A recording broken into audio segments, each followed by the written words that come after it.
জীবনে একজন ব্যক্তি তখনই সুখে থাকবেন যখন তার কাছে সন্তুষ্টি আর আনন্দ থাকবে। সন্তুষ্টি আর আনন্দ তার জীবনে তখনই আসবে যখন তার কাছে বন্ধু থাকবে, কিছু এমন লোক থাকবে যারা তাকে ভালোবাসবে। সেই ভালোবাসা সে তখনই পাবে যখন সে নিজে কাউকে ভালোবাসতে পারবে, নিজের দরকারগুলোকে নিজেই পূরণ করার যোগ্য হবে। সে নিজের দরকার তখনই পূরণ করতে পারবে যখন তার কাছে ধন থাকবে। ধন অর্জন তখন করতে পারবে যখন তার কাছে বিদ্যা বা কোনো শিল্প থাকবে, আর সেটা এমনি এমনি হয় না, বুঝলেন? সবার আগে আলস্য ত্যাগ করুন। যে কর্মক্ষেত্রেই থাকুন না কেন সেটা নিষ্ঠার সাথে পালন করুন। বিদ্যা দিয়ে সম্পন্ন হন, তখনই পাবেন আপনি সুখ, তখনই পাবেন আপনি প্রেম, আর তখনই হাসি মুখে নিজের জীবন কাটাতে পারবেন আপনি। রাধা রাধা।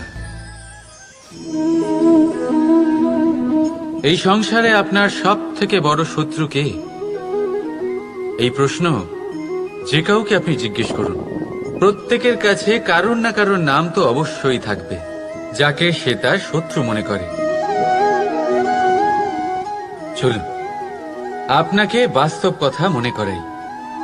এই সংসারে আপনার সব থেকে বড় শত্রু অপর কোনো ব্যক্তি নয়, আপনার সব থেকে বড় শত্রু হলো অনুভূতি। সেই অনুভূতি যা আপনার মধ্যেই থাকে, সেই অনুভূতি আপনাকে নষ্ট করতে পারে, আপনাকে দুঃখী করতে পারে।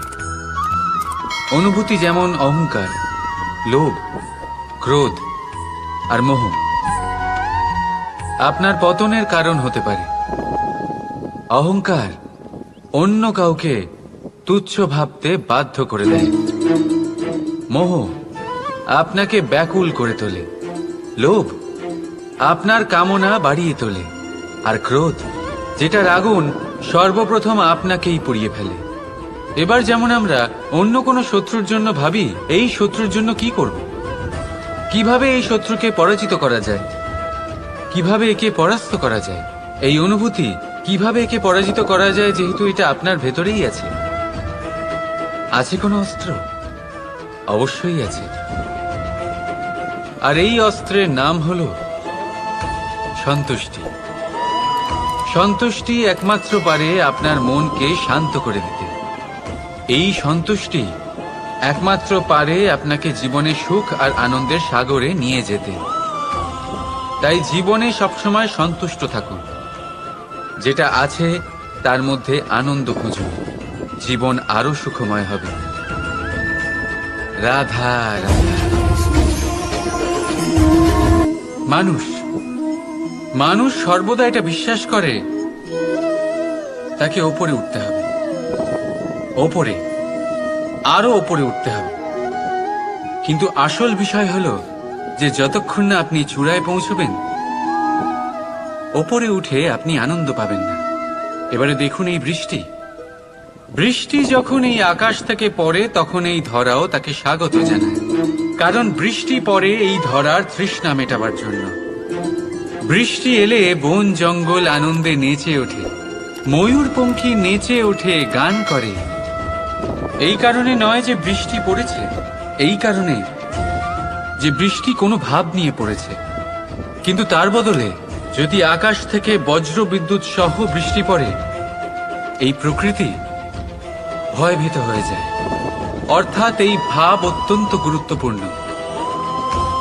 সর্বপ্রথম এই ভাবটা দেখবেন, আর যদি তাতে ভালোবাসা থাকে তাহলে বুঝবেন সব কিছু শুভ হবে।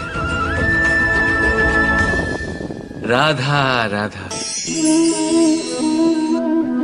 যখনই আমরা কোনো বৃক্ষকে দেখি, সবার আগে আমাদের দৃষ্টি যায় সেটার ফুলের দিকে, সবুজ পাতার দিকে, রসালো ফলের দিকে।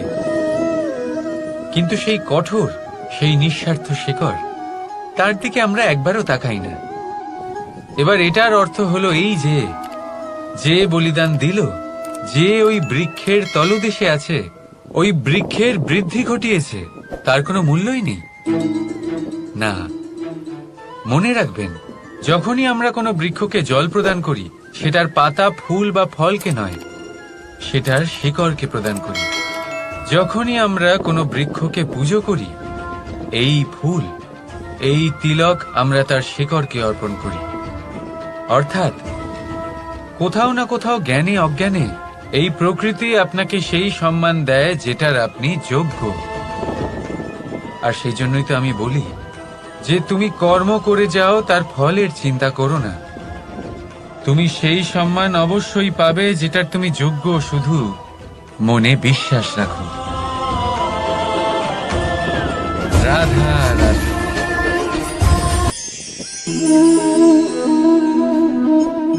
ছোটবেলায় একটা জিনিস আমি কখনো বুঝে উঠতে পারিনি। আমি সবসময় আশ্চর্য হয়ে থাকতাম যে এটা কি করে সম্ভব হতে পারে। ব্যাপারটা ছিল এরকম, আমি আমাদের গোয়াল ঘরে দেখতাম ভিন্ন ভিন্ন রং রূপের গাভী। কারোর রং কালো তো কারোর রং সাদা, কেউ খয়েরি তো কারোর রং বাদামি। এবার আমি দেখতাম কারোর কারোর শিং বড় তো কারোর এত ছোট যে দেখাই যায় না। কোনো গাভী আকারে ছোট ছিল তো কেউ একটু বড়। কিন্তু যখন সেই সব গাভী দুধ দিত, তখন আমি দেখতাম সেই সব দুধ সমান, রং সমান, স্বাদ সমান, গুণও সমান, আর সমান পুষ্টিও।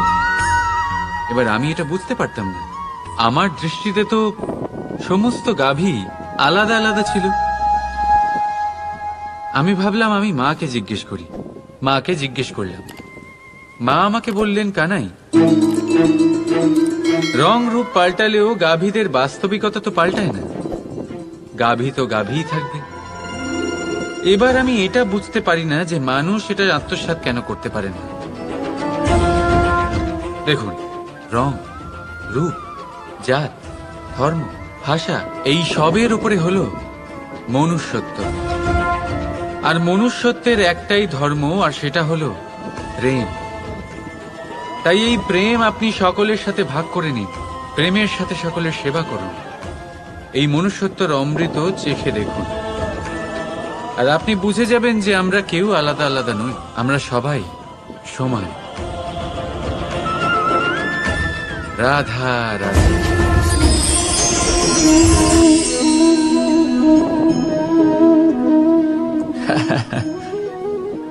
এইমাত্র আমার মনে একটা কথা এলো যে আপনিও কি এটা ভাবেন যে এটা কেন হয়? ঈশ্বর আমাদের দুটো চোখ দিয়েছেন, দুটো কান দিয়েছেন, দুটো হাত দিয়েছেন, কিন্তু মুখ দিয়েছেন শুধু একটাই, জিভ শুধু একটাই দিয়েছেন। এরকম কেন? কি কারণ থাকতে পারে এর পেছনে? কারণ আছে। কারণ এটাই যে ঈশ্বর চান যে আমরা সবাই দেখি অধিক, শুনি অধিক, কাজ অধিক করি, কিন্তু বলি কম। এবার যদি আপনি ভালো করে ভাবেন, তাহলে এখানেও আমাদের জিভ খুব নরম বানানো হয়েছে, যাতে এই কঠোর দাঁতের মাঝে খুব সহজে এটা থাকতে পারে। এবার এটার পেছনেও কোনো কারণ আছে। আমাদের শব্দ আর আমাদের ভাষা এরকমই নম্র আর সহজ হওয়া উচিত। তাই মনে রাখবেন, যদি এই মুখ থেকে কঠিন শব্দ বের হয়, তাহলে তার পরিণামও কঠিনই হবে। এরকম নম্র, এরকম সহজ আর এরকম মিষ্টি কথার সাথেই আসুন আমরা সবাই বলে উঠি, রাধা রাধা। দেখতে গেলে এই সংসার বড়ই সুন্দর, কিন্তু আসল সত্যি এটাই যে সংসারে সবকিছু নশ্বর। যেটা কাল ছিল তা আজ নেই, যা আজ আছে তা কাল ছিল না, আর যা আজ আছে তা কালও থাকবে না। প্রত্যেক মানুষকেই যথাসময়ে কালের কাছে মাথা নত করতে হয়। এই রূপের বিনাশ করে বার্ধক্য, প্রাণের বিনাশ করে মৃত্যু, আলস্য, ঈর্ষা ধর্মের বিনাশ করে, আর ক্রোধ, ক্রোধ বিনাশ করে সম্পর্কের। কিন্তু এরকম একটা অনুভূতি আছে যা একাই সমস্ত গুণ বিনাশ করতে সক্ষম হয়, আর সেটা হলো অহংকার। তাই জ্ঞানকে নিজের কাছে আসতে দিন, কিন্তু অহংকারকে কখনোই নয়। কারণ যদি এই অহংকার আপনার কাছে চলে আসে, তাহলে জীবনে যা কিছু আপনি অর্জন করেছেন, তা সে গুণ হোক বা হোক ধন, সে বন্ধু হোক বা হোক আনন্দ, সবকিছু শেষ হয়ে যাবে। রাধা রাধা। আসুন আপনাকে একটা প্রশ্ন করছি, সোনা আর লোহার মধ্যে তফাৎ কি? এবার বেশিরভাগ লোকের উত্তর এটাই হবে যে সোনা বহুমূল্য, সোনার মূল্য লোহার থেকে অনেক বেশি। এটা ঠিক, কিন্তু আমাদের এটা ভোলা ঠিক হবে না যে সোনা আমাদের সাজগোজের কাজে লাগে, আমাদের আরো বেশি সুন্দর দেখায়। অন্যদিকে লোহা সেই সৈনিকদের ঢাল ও তলোয়ার হয়ে তাদের রক্ষা করে যারা আমাদের প্রাণকে রক্ষা করেন। এই সৈনিক না থাকলে আমাদের প্রাণও থাকবে না। এবারে বলুন, সোনার মূল্য বেশি হওয়াতে কি লোহার মূল্য কমে যায়? কখনোই নয়। ঠিক সেইভাবে এই জীবনে আপনি যতই চেষ্টা করুন, কিছু না কিছু এমন থেকে যাবে যা আপনি কখনোই পাবেন না, আর সেই কারণে নিজেকে অক্ষম মনে করা অনুচিত। হতে পারে আপনার কাছে সেই গুণ আছে যেটা সংসারে আর কারোর কাছে নেই। সেই গুণটাকে চিনুন, সেটাকে বাড়ান আর সেটাকে ব্যবহার করুন। তাই মনে রাখবেন, সংসারে প্রত্যেকটা ব্যক্তি বিশেষ হয়, আর এই সংসারে সবাই সবকিছু পায় না। নিজেই দেখে নিন, সোনাকে যে দোকানে সাজিয়ে রাখা হয়, সেই দোকানের তালা লোহা দিয়ে তৈরি হয়। রাধা রাধা। এই সংসারে 3 ধরনের আবেগ অত্যন্ত গুরুত্বপূর্ণ, যা প্রত্যেক মানুষের জীবনে থাকে। প্রথমটা হলো আনন্দ, যা আমরা সবাই লাভ করতে চাই। দ্বিতীয় হলো ক্রোধ, এটা তখনই আসে যখন আমরা আমাদের উপর নিয়ন্ত্রণ হারাই বা কোনো পরিস্থিতি আমাদের প্রতিকূল হয়ে থাকে। তৃতীয় হলো দুঃখ, এই দুঃখ তখনই আসে যখন কোনো একটা পরিস্থিতি আমাদের মনের মতো হয় না, বা আমাদের প্রিয়জন আমাদের বুঝতে পারেন না, আমরা অমূল্য কিছু হারিয়ে ফেলি, তখন এই দুঃখ আমাদের হৃদয়ে আশ্রয় নেয়। এই 3 আবেগ হলো এমন যে আমাদের জীবনে আসতে এবং যেতে থাকবে। কিন্তু এই 3টি আবেগের বিষয়ে কোন কথাটা মনে রাখতে হবে সেটা শুনুন। যখনই আপনি আনন্দে থাকবেন, প্রতিশ্রুতি দেবেন না, কারণ যখন মানুষ আনন্দে থাকেন তখন তিনি নিজের বিবেক বোধ হারিয়ে ফেলেন। দ্বিতীয়ত, যখনই আপনি ক্রুদ্ধ হবেন, উত্তর দেবেন না, কারণ ক্রোধের বশে যে উত্তরই দেবেন সেটা শুভ হবে না। তৃতীয়ত, যখনই আপনি দুঃখী থাকবেন, কোনো সিদ্ধান্ত নেবেন না, তখন নিজের মনের ওপর, নিজের কর্মের ওপর, নিজের ওপর নিয়ন্ত্রণ রাখতে চেষ্টা করুন। যদি এই 3টি আবেগের ক্ষেত্রে এই জিনিসগুলো মনে রাখেন, তাহলে জীবনে কখনো আক্ষেপ করবেন না। আসুন আমার সাথে ভালোবেসে বলুন, রাধা রাধা। সংসারে 2 ধরনের পথ হয়, উচিত পথ আর অনুচিত পথ। একটা শুভর দিকে নিয়ে যায় আর একটা অশুভর দিকে নিয়ে যায়। অনেক সময় অজ্ঞানতাবশত জীবনে আমরা সেই পথ নির্বাচন করে নিই যা আসলে অনুচিত, তারপর নিজেকে আশ্বস্ত করে ফেলি যে এই পথেই চলতে হবে, এখান থেকে ফেরার পথ নেই। কিন্তু যদি সত্যি বলি, তাহলে এটা শুধুই আপনার ভ্রম। আপনার মধ্যে শুধুমাত্র একটু দৃঢ়তার অভাব আছে, তা জাগ্রত করুন আর বাড়িয়ে তুলুন। আপনি দেখবেন এই সংসারে এমন কোনো পথ নেই যেখান থেকে ফিরে আসা সম্ভব নয়, এমন কোনো মানসিকতা নেই যা বদলানো সম্ভব নয়। যদি আজ এই মুহূর্তে আপনার মনে হয়ে থাকে যে আপনি কোনো অনুচিত পথে আছেন আর আপনি কোনো শুভ পথে যেতে চান, তাহলে ওখান থেকে ঘুরুন আর ফিরে আসুন, আবার সেই মোড়ে ফিরে আসুন আর সেই পথ নির্বাচন করুন যা আপনার জন্য শুভ। একটু সময় অবশ্যই লাগবে, কিন্তু নিশ্চিত রূপে আপনার উদ্দেশ্য এবং আপনার গন্তব্য এই 2 অনেক শ্রেষ্ঠ হয়ে উঠবে। তাহলে আসুন আর আমার সাথে ভালোবেসে বলুন, রাধা রাধা।